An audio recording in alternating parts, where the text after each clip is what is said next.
which I told you about, not to drink alcohol, and all the things that He has forbidden you, if you basically stay away from that, then that is the worship of Allah as well.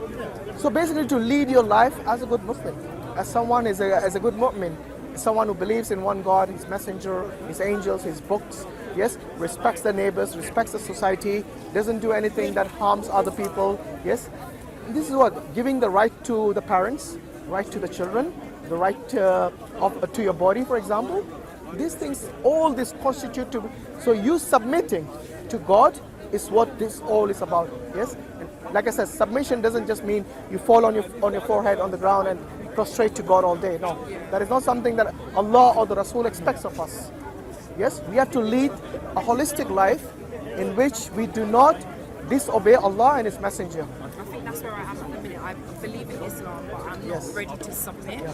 I think what you really need is you need some company which will help you, a woman, a good Muslim woman who will perhaps help you with your, get over these hurdles that you have in your life right now. I know there are other things like society, like the parents maybe, like the family and the culture and all that. That is there too. But what you really need to do is all that you can push aside. Like my brother here said, your life in this world is obedience to Allah and obedience to the Messenger, and this is what should be the priority. Everything else comes secondary. But obviously that doesn't mean you neglect it, you ignore it completely, because we are here to lead a holistic life. And if these things are causing a problem, they will play on your psychology, and you have to obviously get over it. But sometimes getting over it can also mean maybe locating to a different place, yes, where you feel comfortable. So maybe look at it from that perspective. I'm not telling you to move tomorrow, but if this is something which will make your life worth living, in the sense that it will not play on your mind all the time and cause some sort of distress, some sort of discomfort, yes, then the best thing is to move to a place where it'll be easier. Yeah, where you have like-minded people, where you have... You haven't got anyone leading the same life as you. Do you have any Muslim friends who are women? I wouldn't say they're the best role models of how to live an Islamic life. Okay. And that's what I have found, that the people, it's more about their culture than it is their religion. And I don't want to jump into a religion and start messing around with it. And do you get what I mean? If I'm doing it, I want to do it properly. And that's what I found over the last 10 years of being a Muslim. I've been on my journey of understanding, and now I'm ready to take my journey of committing and submitting. So maybe you can take your shahada now? Technically, I am a Muslim. You're a Muslim already? Yeah, alhamdulillah. I took my shahada at a young age, so I didn't have the understanding then. Do you get what I mean? So now I'm an adult. I'm doing it for the right reasons, and I'm trying to gain that understanding and submit in the right way. You should do it gradually. But one thing I would recommend in your case is you find someone who is a mentor, someone that you respect, someone you think will benefit you in terms of giving you knowledge about the deen, about the Quran, about Sunnah. And once you have harbored this friendship, then perhaps it'll benefit you in the sense of how you look at the world. Because right now I feel, or I sense, that you are isolated. And because of this isolation, you're unable to get out of this circle, which is kind of hindering your progress as a good Muslim. So maybe that is the first thing you might want to do. So find either a mentor and befriend that person, yes, and maybe they can impart some knowledge to you in the sense. And read some books on it. There are lots of books by good scholars, yes, very good books. And take it step at a time rather than taking it all at one go. And do not procrastinate either. So you need to keep the balance. It doesn't mean that, oh, I'm leading a good life, so everything is good and everything is perfect. No, that is not perfect. Perfection should be achieved by hard work. It's not something that comes automatically. It's something in any field.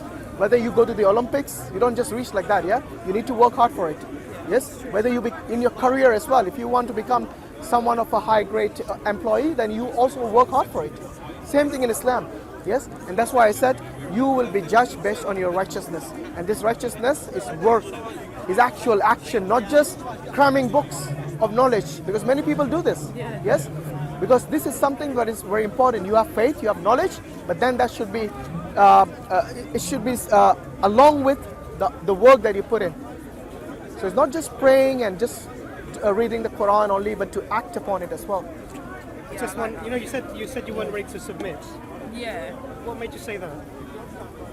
I think holistically, everything, like the culture, my understanding of why we do things. Because I'm not the type of person that I'll just do it because I've been told to. I need to really understand it and do it for my own inner want. Do you know what I mean? I don't want to just do it because everyone does. I've never been that sort of person. The reason I asked the question is actually, in reality, you're already submitting to something. True. You're getting up and going to work. You're submitting to the times that your boss has laid out. You're going to work and you're sitting there. I'm submitting to the man. But absolutely, and you're when the bill arrives on your home, you're opening it up. Pay by this time. So you're already in submission. Yeah. And that's the nature. We get hungry. We go and eat our food. So we're in submission to our hunger. No. I think she was saying that I want to find a reason why I need to do certain things. Is that what he meant? Yeah. Yeah.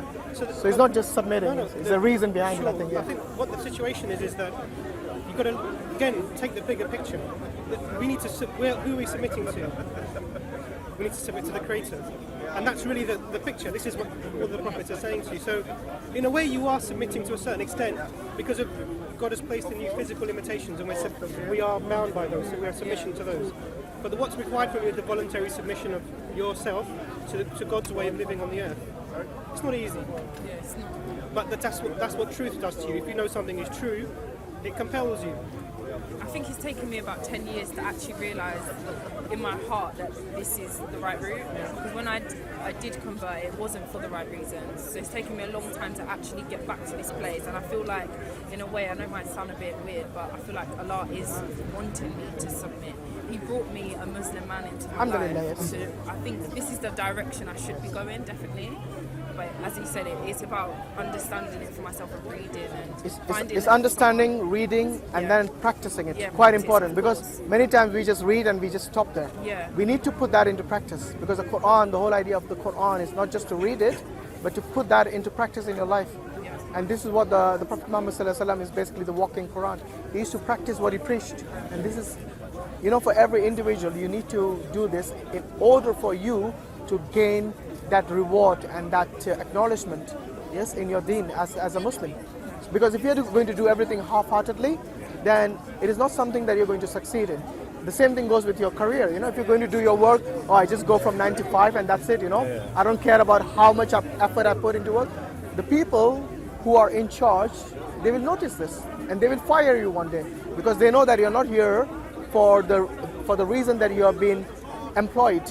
And the same reason or the same analogy can be put into practice with regards to you becoming a Muslim, because once you have submitted, then there is obviously there is a certain responsibility for you as an individual.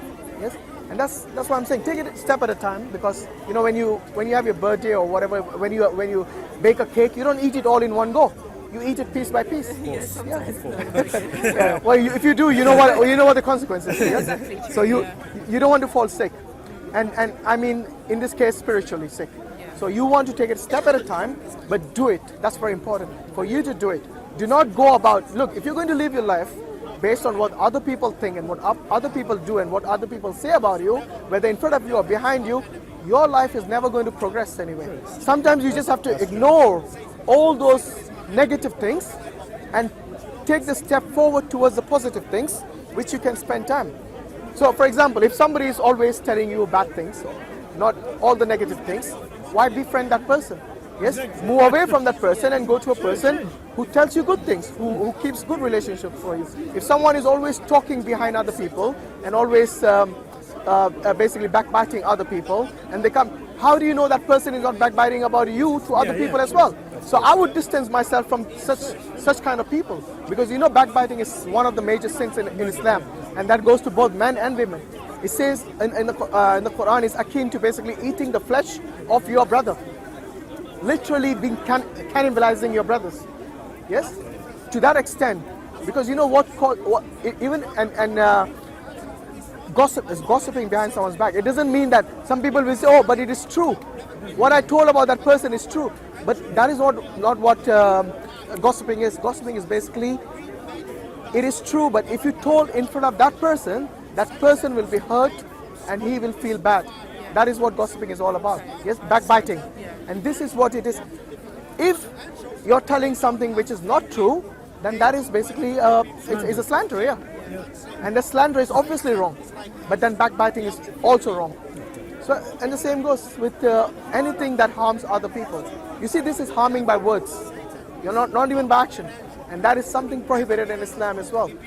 So, yeah, if you follow Islam correctly, based on what Allah and His Messenger said, it's not something that is difficult. It's very easy, trust me. Yes, the sisters who are having difficulty wearing a hijab, initially, once they get over that, then it becomes easy for them. They find respect in the community. The other people look at them and judge them in a different way than they were before. Yes, it's not easy, trust me. And the same goes with men. Many men do not grow beards. Yes, because they feel that they will be judged somehow. Yeah, today I know it's become a trend. Becoming hipsters and all that. Yeah, that's a different thing. So maybe one day when it becomes a trend for the hijab, it becomes fashion, then all the sisters who are not hijabis, they'll become muhajjibas one day. You know, so don't wait for the fashion. Do it for the sake of Allah, because that is where the great reward is. Yes, because what you're doing here, if you do it for the fashion, you're pleasing others other than Allah. What is the true reward for? Pleasing Allah. I'll give you an example about charity. There are many institutes, many individuals out there, many organizations who give a lot of charity, but then they do it in the full view of the media. Yes, every single credit should go to them. So even every bag that they have donated, they have written their name and their organization's name on it to make sure that whoever sees that knows where it came from. And there are other people, when they give, their left hand doesn't know when they give with the right hand. Yes, their parents don't know, their children don't know, their partners don't know. Yes, they just give it and they said, please don't tell who gave it. Say a Muslim brother gave it or a Muslim sister gave it, anonymously. And this is one of the greatest rewards you can have, because what it does, it quashes your vanity. Because many people, they do it to show off. Yes, and this is where your ego and your vanity comes in. Yes, Allah will reward the person who gives maybe £1, who gives it with sincerity. He'll give them a reward bigger than mountains, on the day of judgment in terms of reward. And somebody who might have donated millions of pounds, yes, but they did it just for vanity, just to show off, not for the pleasure of Allah, or basically to really feed those destitute people, then that person will get the reward maybe worse than just giving even £1, or even worse. Yes, maybe nothing. So at the end of the day, everything is based on your intention, your niyyah. That's why the first hadith in Bukhari, Al-Bukhari is إِنَّمَا الْأَعْمَالَ بِالنِّيَّةِ, that you basically act upon your intentions. Every act of yours should be based upon your intentions, and the intention is a good intention, not to harm someone or not to show off. So everything, like I said, in Islam, if you look at it, you analyze anything, even though it might seem very harsh to you, it might seem very something quite difficult for you, you'll find benefit in it. Yes, for example, telling the truth. Yes, sometimes it might harm you if you tell a truth. Yes, but then we realize that because you told that truth, it saved you from another harm which might have been greater. You see what I mean? So even things like that you might consider to be insignificant, but you will only realize the significance at a later date. And today we find, especially like you said, is it easy in the West to practice a religion? It is easy, and it is also difficult. I'm not saying it's completely easy.